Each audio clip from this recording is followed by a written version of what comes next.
First of all, I don't like a lot of podcast banter. Who is Cheat Code and who are the friends? Well, you're the friends. I got a whole Justin Gray bit. We definitely need to hear that. Your audience needs more jokes, and they need more jokes about you. You want the big energy tire. Is there a different one? Are tangents allowed in this podcast? We're already on one. Whoever's editing this has got a big job, I'm telling you right now. Your job is to show competitive advantage. If you show up unprepared, if you ever say, what's it like working for this company? You're screwed. Right? There's 150 people going after every single job, right? You've got to be a top 2%er or look like a top 2%er or you're toast.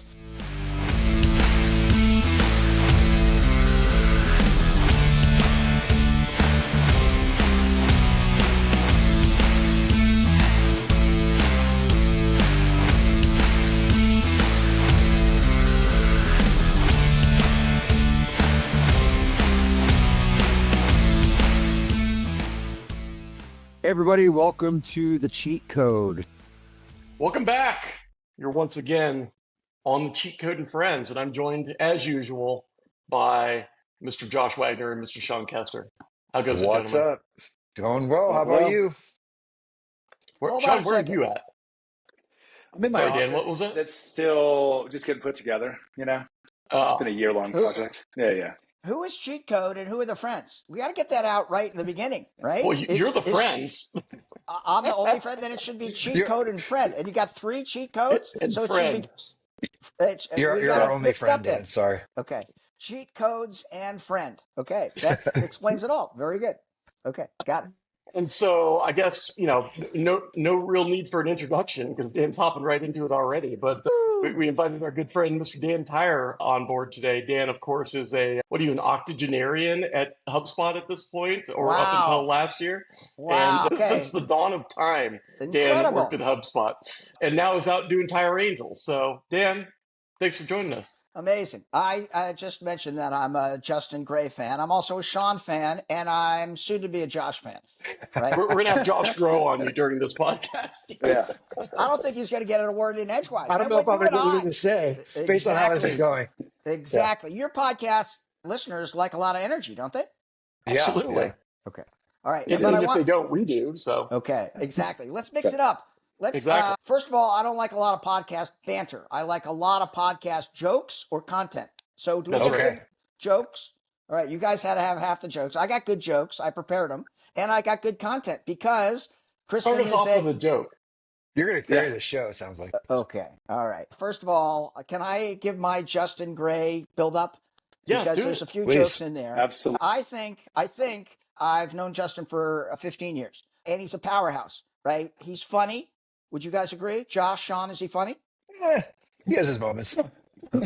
Okay. Throwing you right under the podcast Right bus. under the- Amazing. He's quick, right? He dropped that octogenarian thing like in 2 I'll give him the seconds. quick. Amazing. I'll give him the He's quick. engaging. He's smart, right? He's thoughtful. He's a good writer. He wrote a book, right? Awesome. Am I getting an award here today? Okay. And I know.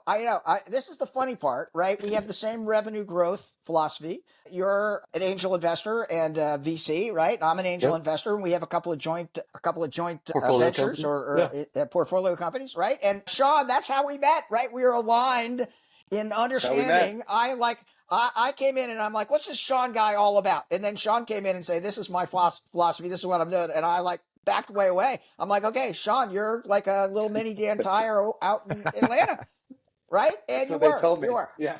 Okay. All right. Get a couple of whiskeys in him. He sounds just like you. Also, true. but I also know that you're a LP in Stage 2 Capital, which that's awesome too, right? I didn't know that until last year when I saw you speak. You've scaled a professional services company highly successfully. And, right, when we first met, we were enemies in commerce. Do you know that phrase? Josh, do you know that phrase? I've heard it. Yeah. Okay, do you know where it comes from? Nope. No. Okay, there's a movie called Joy. Sean, have you ever seen the movie Joy? It's with Jennifer I don't Lawrence. believe I have. She's like the mom inventor. She invents a mop. That's right. You put Okay. that on your list. You go to Netflix right now, well, after the podcast, and you put I'll Joy, go right now. Jennifer Lawrence, because it's a Jennifer Lawrence movie. Bradley Cooper's in it. Is No. he in all her Okay. movies? I He think has he all is. of them there. I think they have a tandem. contract. Yeah. Yeah. I know. That guy, like, incredible blue eyes. Incredible blue eyes. It's a handsome Right. motherfucker, that's Enchanting. for sure. Exactly. Anyway, they're partners, right? And he helps her get on QVC or something like that. And then he decides to compete with her. And she's so kind and nice about it, right? If it was me, I'd be throwing shit at him. And it was like they were talking about, no, now we're just going to be friends, but we're also going to be enemies in commerce, which I thought was amazing. And that's how Justin and I started our conversation. I was Mr. HubSpot. I was there 17 years, employee number 6, right? What were you, Justin Gray? I was employee number 1 at LeadMD. and you were Mr. Marketo, right? Yeah, we were very Marketo embedded. You were the number 1 Marketo professional service organization in North America. Do I have that right? Yes, you have know that how correct. hard that is to do? That's amazing. Yes. That's incredible. I know exactly how hard that is to do. I have a pretty good understanding myself. Okay. Josh knows as well. You got to manage culture. You got to manage growth. And so here is a guy who in many circumstances you could say, right, no, you can't talk to that guy because he's like the competition. And it wasn't like that with Justin and I. We're like, nope. You do your thing, we'll do mine. It was all out in the open, and I had great respect and incredible admiration for how you built a great company in Phoenix. So how about that for a lead-in? Yeah, I mean, I feel like I'm the guest on this show. This is okay. Welcome, Justin. Justin, bienvenidos. Boom. Yeah. So that's the groundwork. And then we had, I remember you and I in front of a green screen with some great questions. And like the first 20 minutes was all like bits, all jokes. I kept trying to throw you. We were sitting on stools, I think.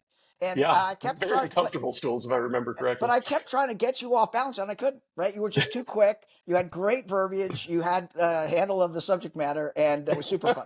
So when you invited me back, I'm like, yeah, let's go. As long as I don't have to sit on those damn stools, like I'm ready to rock.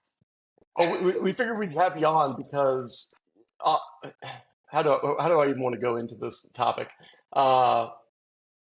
Obviously, the workplace is changing, and the AIs are everywhere. Yeah, and you don't run into a lot of folks. You mentioned your run at HubSpot these days that worked for a company for 17 years, right? Yep. And the role that you had at HubSpot, or at least I think this was the role, because I don't think I've ever actually looked into what your job title was, but you're essentially like the evangelist of HubSpot, right? Like if there was a startup event, if early stage companies, and probably over the company lifecycle as well. But I would always see you at everything startup, right? Just kind of evangelizing HubSpot in a true sense, not just the sense where people put that title on LinkedIn and don't really do anything. Like you did a great job at that, and let's be honest, like that is a role that you probably would think would go to like some younger dude out there, right?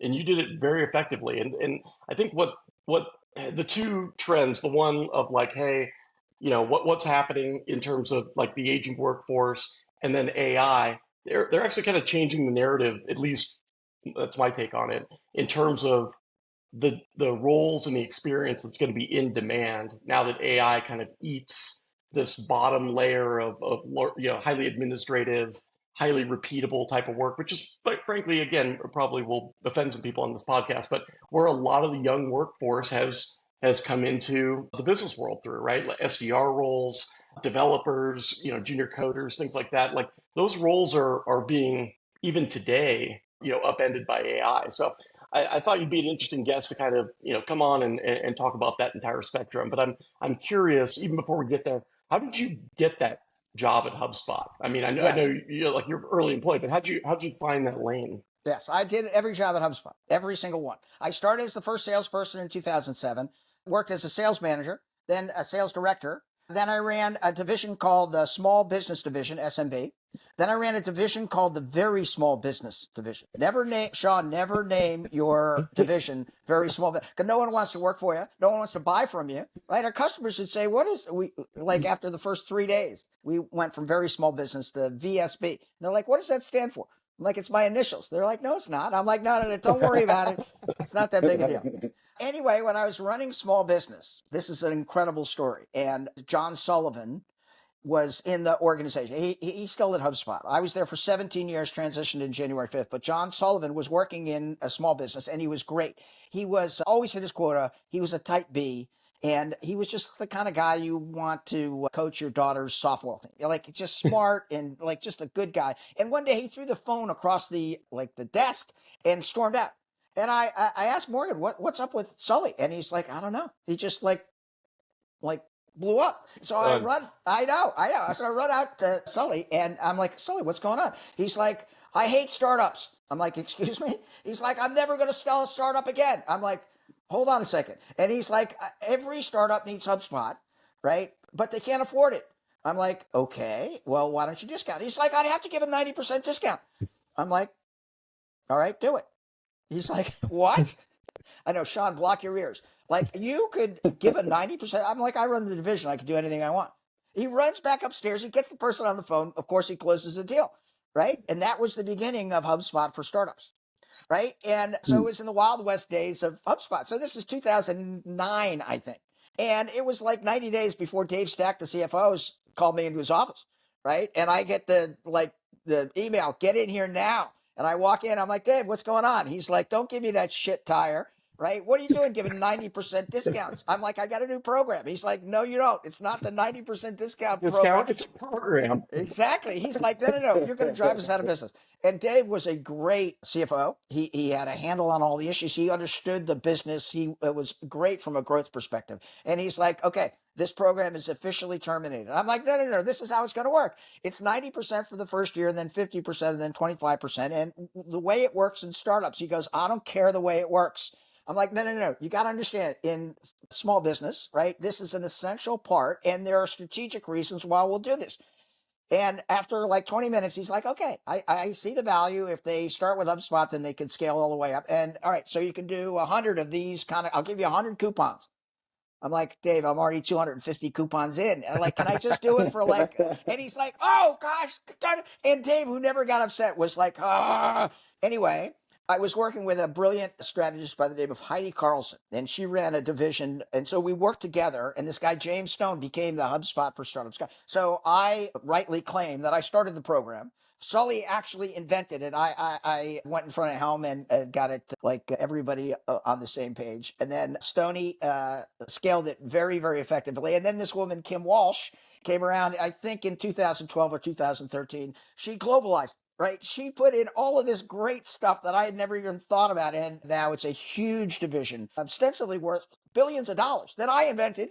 Right? But like everybody has a like Salesforce for startup, Marketo for startups now, because why wouldn't you?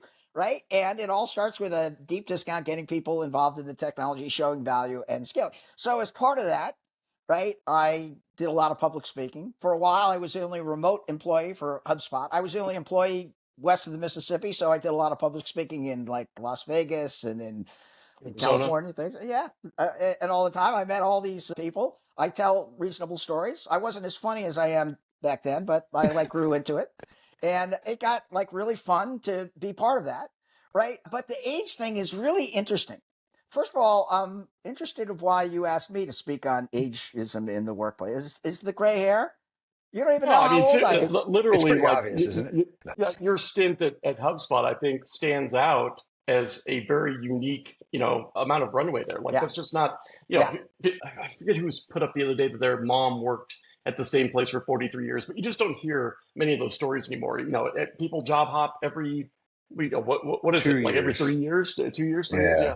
So I thought you'd be, have a great take on that, but also just because, and your story is kind of compounding this point in that I don't think someone who was, very green and in a management role for 2 to 3 years out of college would make a decision like that. And you even kind of saw that with your sellers, like, oh, I have to do this at 90%. It's like, great, go do it. You know what I mean? Like you were on the block to have that type 100%. of command. Of the first 10 employees at HubSpot, I was the only one that didn't go to MIT Business School. They all had Sloan School degrees except me, which was really weird, right? Because you'd ask them a question, they wouldn't answer. It depends. They would go 3 minutes. Can you imagine this podcast with 3 minutes of blank air? Like Joshua would pull his microphone out. He'd be like, okay, we got to say something. Because they were delayed processors and they were taught to consider. Justin, you and I are finishing each other's jokes, right? We like finish each other's sentences. That's how we communicate. Sean, that's like we met twice and you're like, no, Ty, this is what I'm going to do. And no harm, no foul. That's just the way we communicate, right? Not the guys from MIT, right? They would think things through. Exactly. And I just saw Robert's when he was in Phoenix. Mark Robert's my boss at HubSpot for 7 years. He took HubSpot. It's all him from 0 to 100 million in 7 years. He wrote the sales acceleration formula, which I know you all know. And if you don't, go out and buy it immediately. And is now the general partner of Stage 2 and runs the science of scaling. Right. Guy was amazing. And when I went to work for him, I was 47 years old and he was, I think, 26. Right. Wow. And he is the greatest vice president of sales I ever worked for because never made the AIDS thing was never any big deal. And he was so smart and he was so driven and he was so empathetic and it just worked so well. I had one argument with him in 7 years. Right. What was the argument over? I did a one-on-one at his house at 6 o'clock in the morning. Because I was the first remote employee and I used to fly in. I was on the road 100% of the time for 9 years. Right. My first year. Right. The way I got involved in HubSpot, which is kind of fun, but way off topic. Are tangents allowed in this podcast? Oh, Go, okay. Absolutely. Okay. All right. Whoever's editing this has got a big job. I'm telling you right now. Anyway, in my fourth startup that got bought out by Microsoft, my job was Brian Halligan. And when he started HubSpot, he called me and said, "You're a good startup guy. All the things that you said, Justin, you've got good experience. You've scaled companies before. I'd already had a unicorn that." He's like, "I need that experience. Will you come to work for me?" And I'm like, "Where are you starting the company? In Phoenix?" He's like, "No, we're starting it in Cambridge." I'm like, I don't know if I can be in Cambridge all the time. He goes, "Ask your wife." And Halligan and Amy both went to UVM. So like I go to my wife and I just come off the road with Groove Networks 4 weeks out of the month. And I'm like, "Amy, can I be in Boston 4 weeks out of the month?" And I'll never forget. She's like reading a book or something. She doesn't even look up. She's just like, "No." Right? No, like nothing.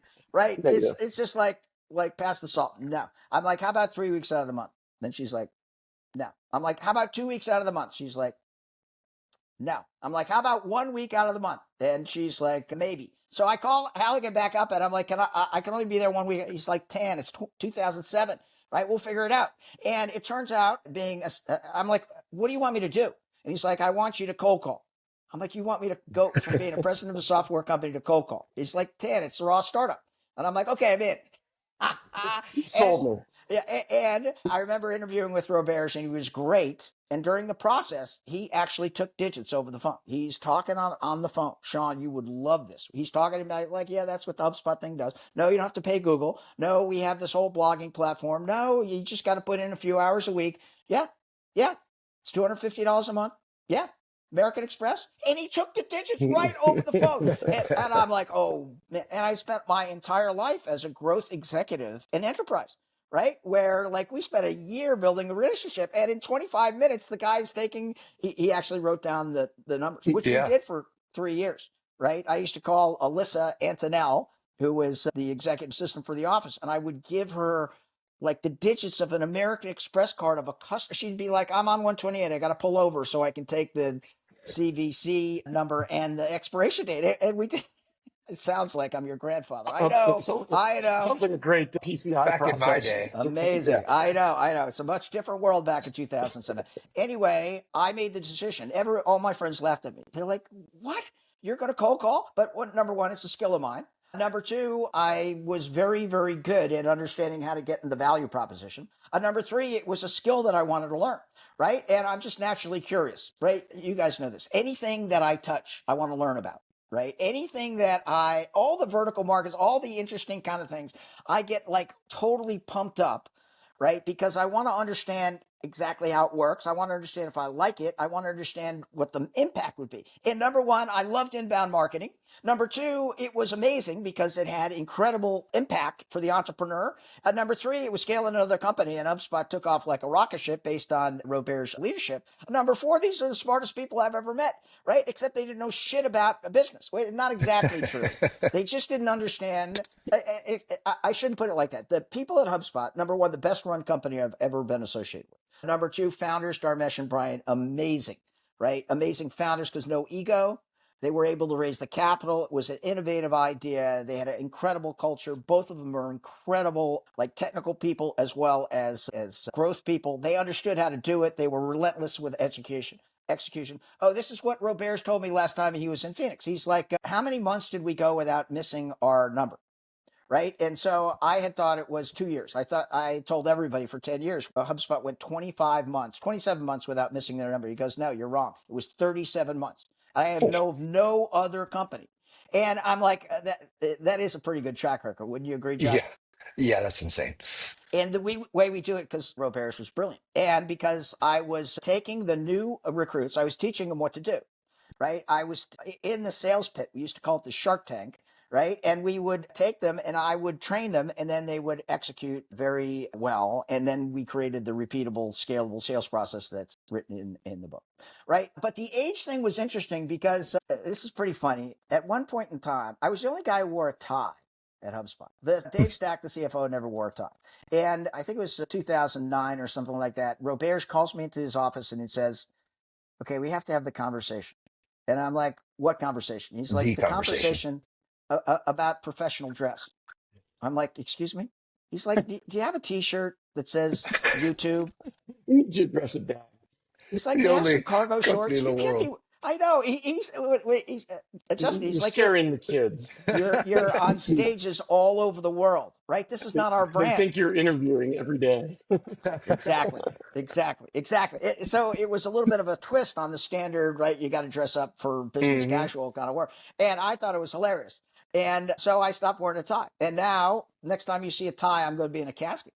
Right? It's like, I am never putting on another tie. I don't care if I'm going to church or temple or a shrine. Forget about that. I don't even wear collared shirts anymore.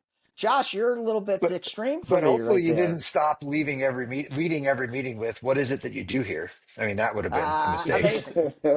Amazing. So the age thing was kind of interesting because I was a remote employee. And after I got promoted to a manager, I had to be in Boston every other week. So I was on the road for 100% of the time for 10 years, 9 years, really. And I had two lives. I had my Phoenix life and I had my Cambridge life. So I would leave at the 9:10 flight from Sky Harbor to Boston on Sunday night. And it either left at 9:10 or 10:10, depending on which time zone. 9:10 at night? Yeah, on Sunday night. I'd fly in and I'd get in at 5:30 in the morning. Yeah.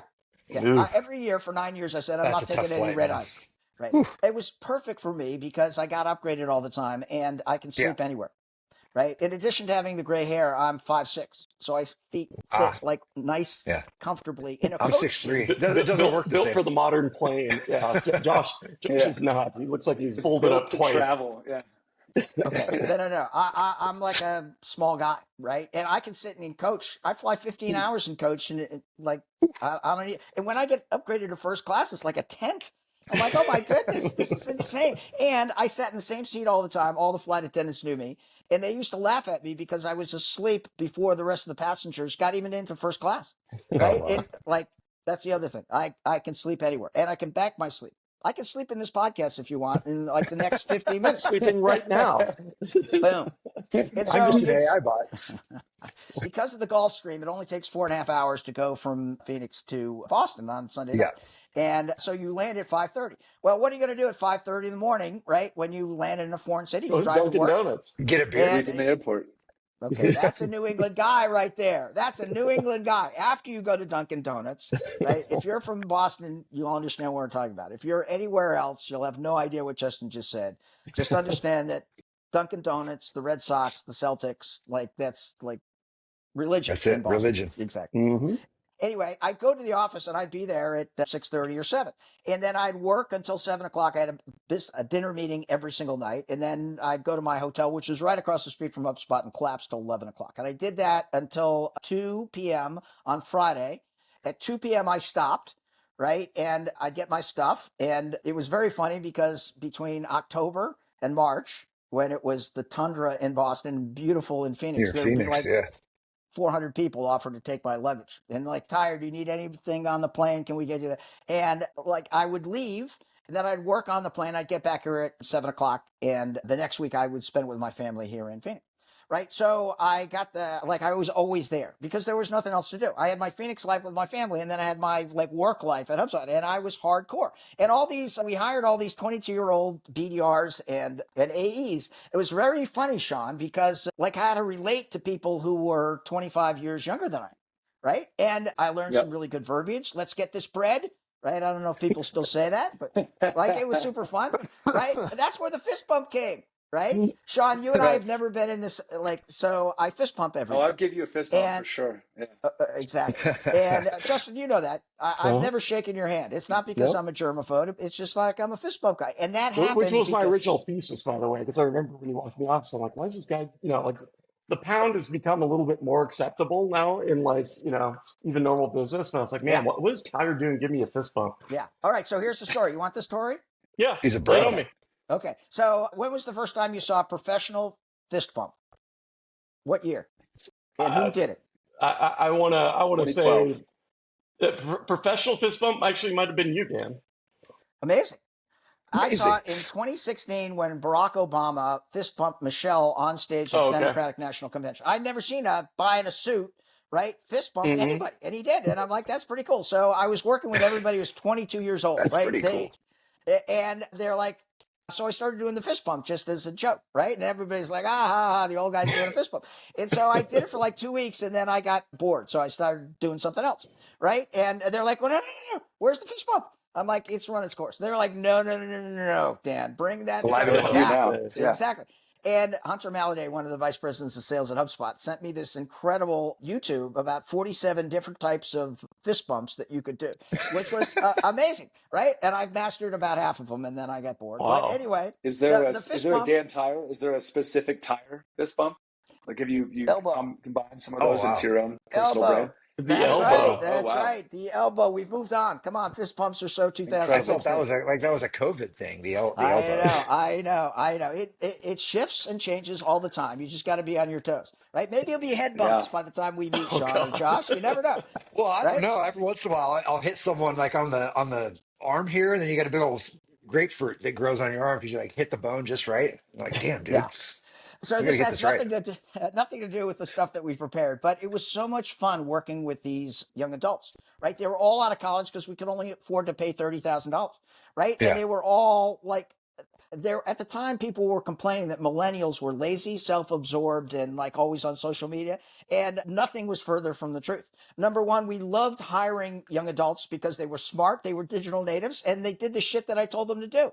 Right? You hire a 50-year-old person and say, this is what I want you to do. They're like, no, what Dan really wants me to do is use my experience. I'm like, no, what I want you to do is this. Right? And the 22-year-old people would do it. And so they rose through the ranks so quickly. They understood like inbound, they understood lead generation. We could teach them all about the business, but the vocabulary, stuff like that. They worked like crazy. And it was so much fun, Yep. right? Because I would share like how a little bit about the business acumen, a little bit about the growth, a little bit about that kind of stuff. And they would work their behinds off, right? And in the early stages, a lot of it is trial and error, repeatable kind of stuff, activity level. And they did it all, right? And so everybody at HubSpot was 22 or 23, and people running divisions at 25 because we love to hire from within because they knew the business, right? Yeah. And it was never really a thing. I kind of thought that like I was a 26-year-old, right? I just kind of thought that I fit in with everybody. I wore the cargo shorts after we had the conversation, right? Cargo shorts. I just understood a little bit about it, and it was they never made an issue. I never made it an issue. The one thing that I should bring back to that is germane in the preparation meeting is that in the LinkedIn article that you sent me, they were talking about people who are in their like second career or their next life. And one of the bullet points said opportunities will be available for the curious, the creative, and the patient, which I Yeah. thought was amazing. It used to be that there was a lot of age discrimination, right? As an interview coach, I would help lots of people try to get their next career started.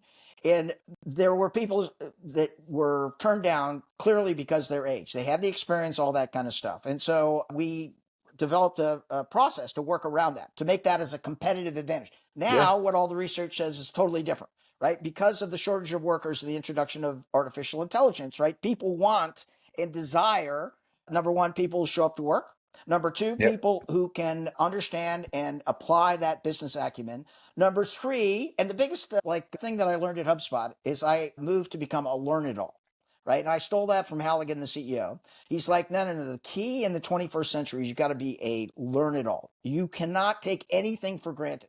And I adopted that very, very early. And I would take the business background. I'd be like, this time is different. And it was in 2007, then changed again in 2009, then changed again in 2012. Then in 2015, we did stuff completely different. So it didn't matter, right, what you had already done. In fact, Roberge, in his presentation to Harvard Business School executives, has a slide that correlates to experience in a particular sales role, negatively correlates to success in the next role because it's such a different environment. And, Sean, the stuff that you taught in your teaching now is much different than the stuff that you taught pre-pandemic, right? Right. Yep. And there's a whole like ethos and outreach and understanding pipeline and things like that, which like ostensibly you've got to be an AI motivated employee. You've got to understand what that means for the competitive advantage for this position. And it doesn't matter what age you are. If you're going towards applying for a job or you want a job or you want a promotion, right? The one key is you got to show that you're the right person for the job. You got to move your resume from the middle all the way to the top. And the way you do that is you understand what they're looking for by looking at the job description. You understand those intangibles. And then you relate your experience to why you should be the de facto person. And through my whole 17-year HubSpot career, I was able to do that actually quite successfully. Yeah, I mean, I would boil that down to context. Actually, before I get into that, Wags, I want you to tell your story because it relates to what Dan just said about sales and experience. But your kind of little analogy that, in terms of reps stepping in the roles when they're curious, you know what I'm talking about. Yeah. I mean, like the thing you said, business acumen, like 2 or 3 times, and to me, that's always been like a superpower in sales because it differentiates you from just being a regular old salesperson who has a script and a deck and a process that they follow, right? Like being able to understand the business at a business level is how you sell. And so we've got one of our portfolio companies right now. I'm running a sales team. Some of them are super young, and I'm having a hard time translating. Maybe I need you to come in and beat them over the head a little bit, but I'm translating the business acumen side of it. And so I brought in an experienced seller who could help me with these folks and bring them along because he knows my process and this and that. And 2 of them have leached onto him like like a leech, right? He's like, they're spun asking him questions. What's this? What's that? And these other 2, like, I'm like, Paul, they asked you a question? He's like, nope. Have they come to you for it? Nope.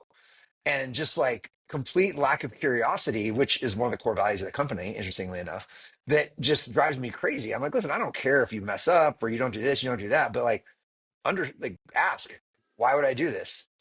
Wait, why would I offer this person a discount? Why would I do this? Why would they care about this versus this? You're not asking any questions. You're pitching and then you're leaving. And then you've just got all this stuff hanging out there with no why behind it. And it just drives me absolutely crazy. And the business acumen side is the most fascinating thing you said, because I'm like, dude, I feel like I'm not translating it well because No, you I are. don't have a You are. I don't have a Harvard education. I graduated from college and started a company with 0 experience, and I had to learn it just because I had to. So it's just like that's what I did. But Well, that's now I right. have You're to right. teach it. And one of the questions about why there's a lack of leadership training, you can't teach leadership training in an academic stance, right? You can't. You got to go through. What was the name of your company, Josh, that you started out of graduation? Paper Street Production Company. So you got a Paper Street MBA, right? Which Yes. you got paid. I don't know how much you got paid, but that's a hell of a lot Not better enough. than giving $200,000 to some academic like sea turtle who doesn't know shit about how to work a pipeline, right? Yeah.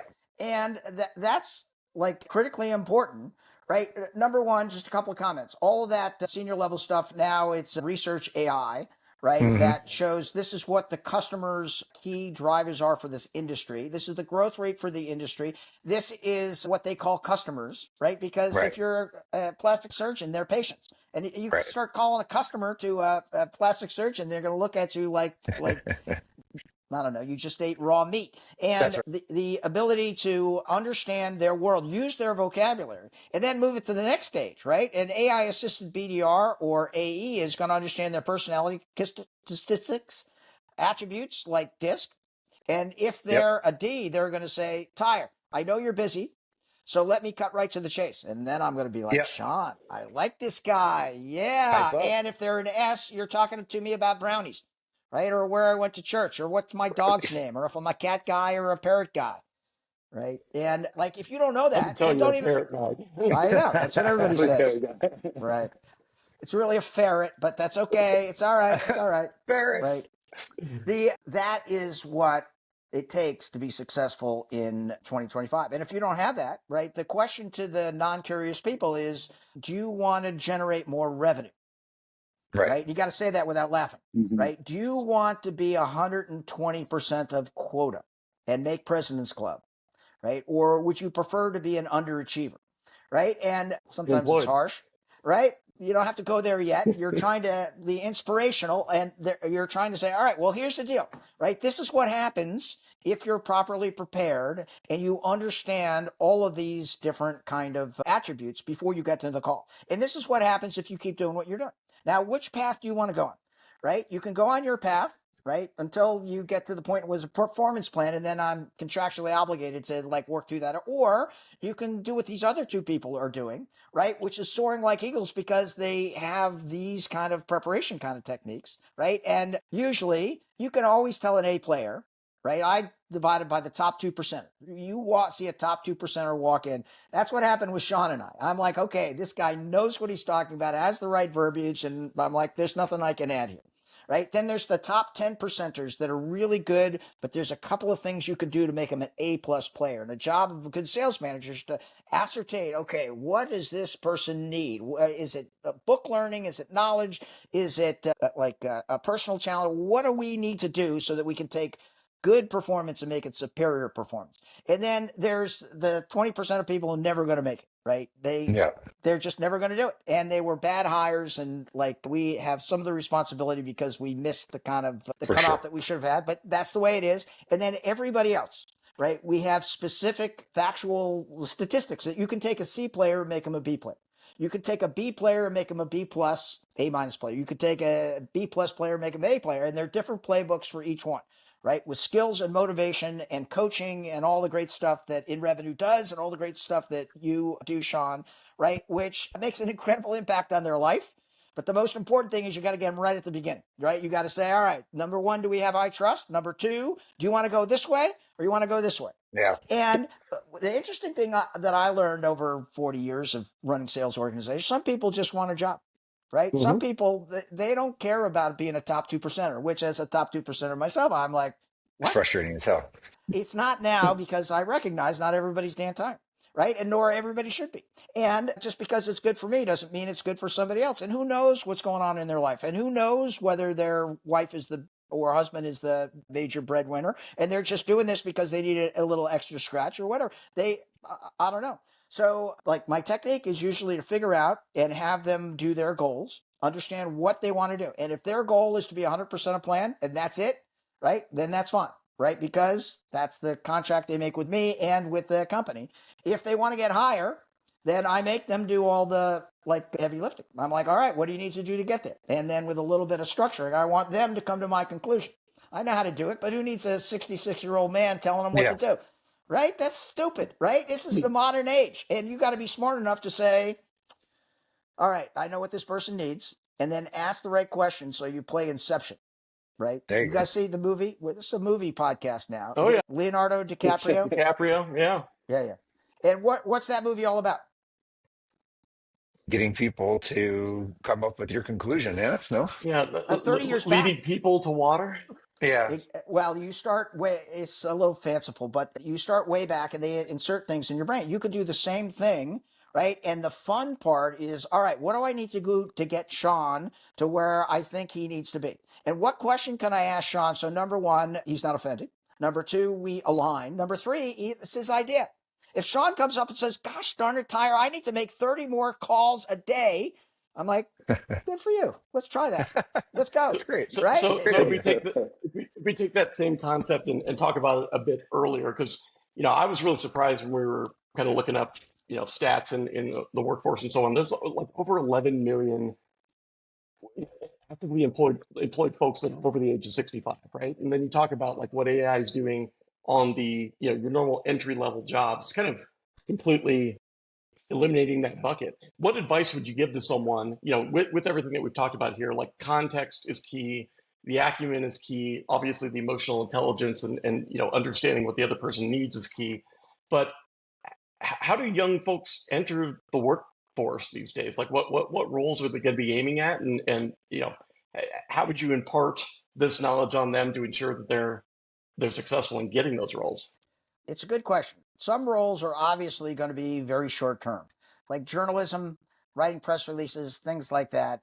Sorry about that, Kristen. It's going to be a little bit harder, right? Because it's all going to be automated. It doesn't mean Kristen isn't going to coordinate it, isn't going to time it, isn't going to work all of her contacts to do all of that great stuff.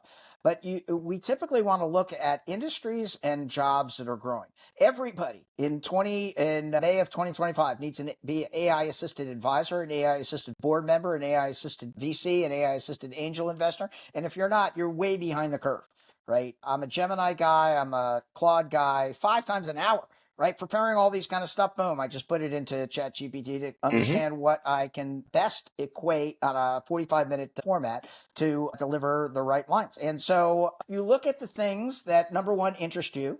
If you're really in your 20s, you do everything, right? One of the things that, like, I was dropping all my cred with Bob Marley and the Grateful Dead and meeting Muhammad Ali because I did everything, right? Anytime I had an opportunity to anything, I did everything. And I loved everything. And I was that naturally curious about everything. I traveled everywhere. I did all this stuff. I learned stuff. I've got a capacity to be mediocre for a long period of time. If I really want to do stuff, right, then I'm going to become like great. And I don't have a problem with being early in that process. I know it's going to take a certain amount of time and I'm willing to pay the price. And everybody coming into their career, right?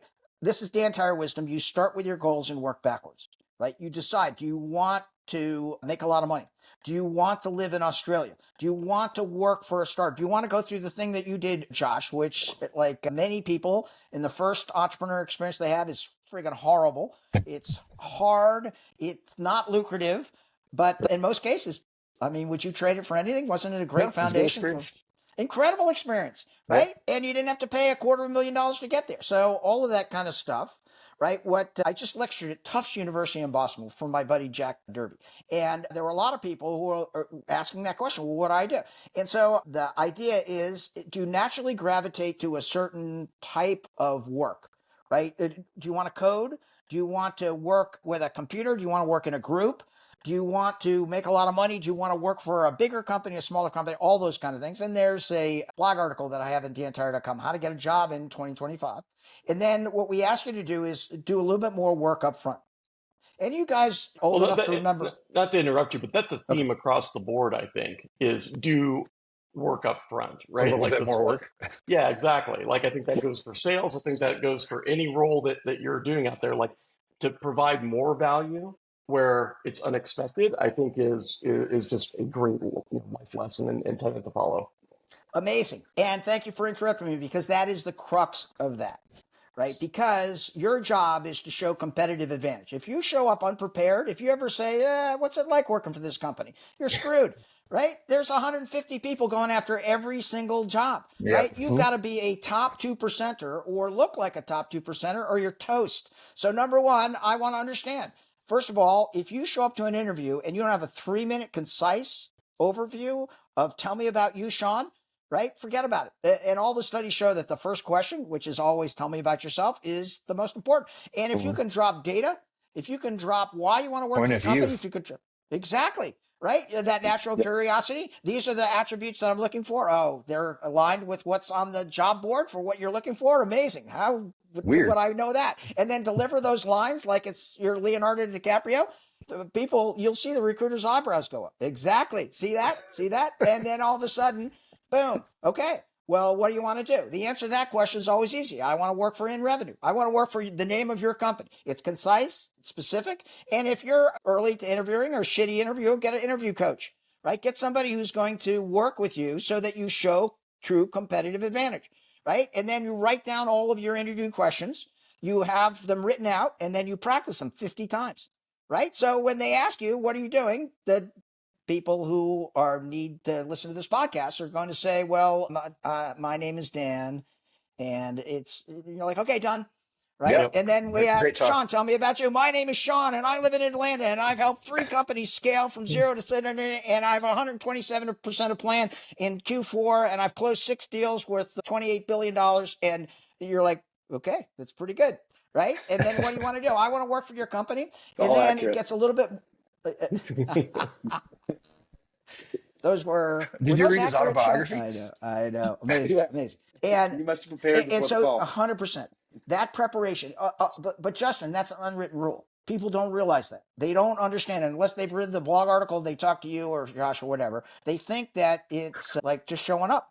Yep. And you got to be Tiger Woods, right? You got to putt that. You got to answer that question. So when you see it, I'm a big believer in body language, right? So I think Josh is kind of into the podcast because his shoulders are saying, this is pretty interesting. And one of the reasons I like Justin, he's got very expressive shoulders, right? He's like moving around. He's like, all right, Tyre, this is pretty funny, right? I do listen to what Justin says, but I look at his shoulders to see if the jokes are going over and things like that. And it's the same thing in an interview. Change right? my headshot to just shoulders. Just shoulders. I was just an interview coach for a young lady who we spent a lot of time understanding the final interview because it was aspirational for her. She was moving up a thing and she nailed it. And she knew she nailed it. And she knew based on I'm like, watch their eyebrows and their shoulders. And they were like, oh my goodness, you're like the perfect candidate. Followed up in 4 hours, right? That's awesome. And if you're not getting that response, you're not prepared. And this is 2025 and you can prepare like everything. It's right there. You just need an outside view to say, no, that explanation was a little long, or you can, and then you have to do the work because what does everybody want when they hire an employee, Josh? What does everybody want? Their best effort. They want somebody who can do the job.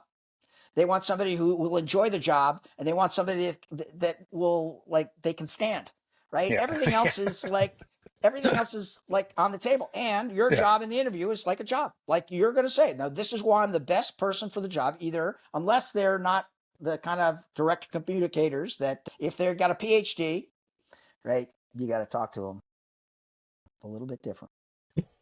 Yeah, engineers. I always struggled with engineers. Exactly. And that's a very real thing. You're prepared for that. You understand. If you don't know everything about the person who's in the interviewing room, if you haven't checked Glassdoor for the questions they're going to ask you, if you don't have a sheet right next to you, like then you're an average person and you don't deserve the job. If you got all that stuff ready to go, then you're like, okay, Justin, I've been looking forward to this all week. They will look at you and like, why? And you're like, because I'm prepared and I love this opportunity. I want to show you why I'm the best person for the job, and you'll get the job. Yeah, and I will say for me, so I agree, like first question is always hypercritical, but really that point where like, do you have any questions about the company?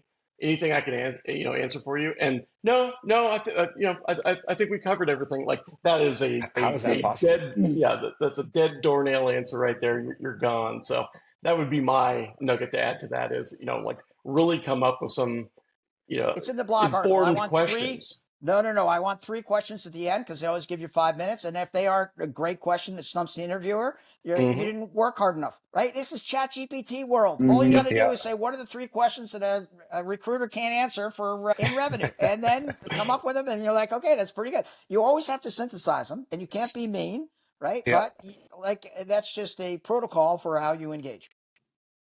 All right. How did we get off on the interview tangent? It's a great tangent. I think that is the tangent. I was actually going to wrap us up because I think we've covered it, right? Like there's it's more. Hey, some good shoulders. More some good shoulder language. Yeah, my shoulders are loose. I'm feeling it, but like I mean, you can look at either side of this coin, right? You can say things are more competitive. That AI is eating jobs. That people aren't exiting the workforce. Horseshit. Yeah, no. That's not what we're saying. The other side of the coin. You're living proof, Justin. You're Justin Gray. You can do anything. I'm not advocating for that, just to be clear. I'm just saying you can take that path, or you can take, and Dan, bring us home. All I'm saying is everybody has the same opportunity. There are people who are smarter than you, they're richer than you, they're maybe more motivated than you. What you got to understand is that you're the only Justin Gray we have, unless you have a twin. Do you have a twin? I do not. Okay, so you're the only Justin Gray. There are some strengths that you have that we detailed in the first 8 minutes of this podcast. There's probably some weaknesses that you have, right? But it's a long list of those.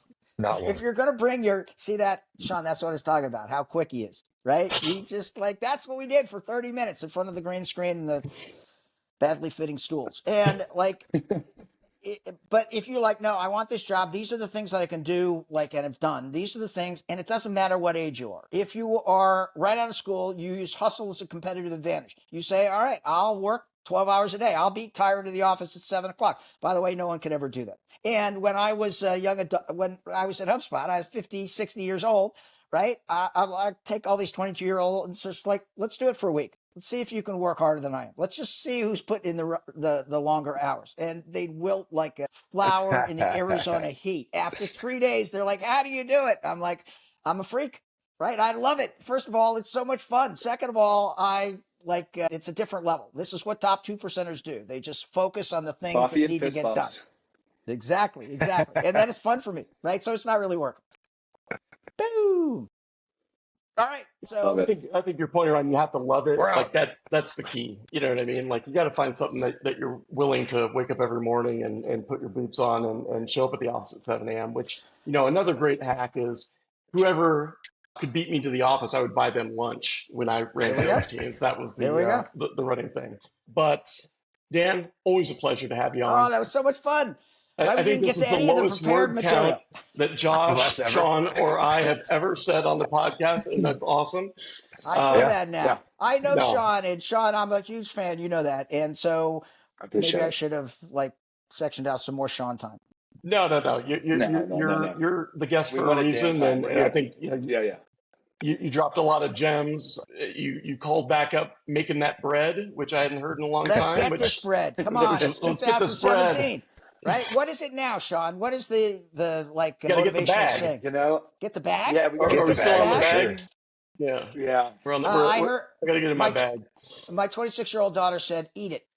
She ate it, right? I think that's the phrase now. That's if you you do a good job, wow. If you close the deal, you ate it. You ate that. Oh. Wow. That's a lot different than what that meant when I was in school. Yeah, that was different. All right, edit that out. Edit that out, right? If I start getting people suing me because that phrase is not appropriate for workplace, then crazy. They'll have to deal with it. Dan, again, loved having you on. Always a great guest. Thank you so much. I know you're busy. Super fun. Great to see you, Josh. Always a pleasure, Sean. If you need anything, you let me know. Justin Gray, I'll see you in front of the green screen again in a couple of years. Sounds great. And if you're just tuning in for the first time, for God's sake, like and subscribe because you're going to get access to great guests like Dan. Thanks for joining us. We'll see you on the next episode.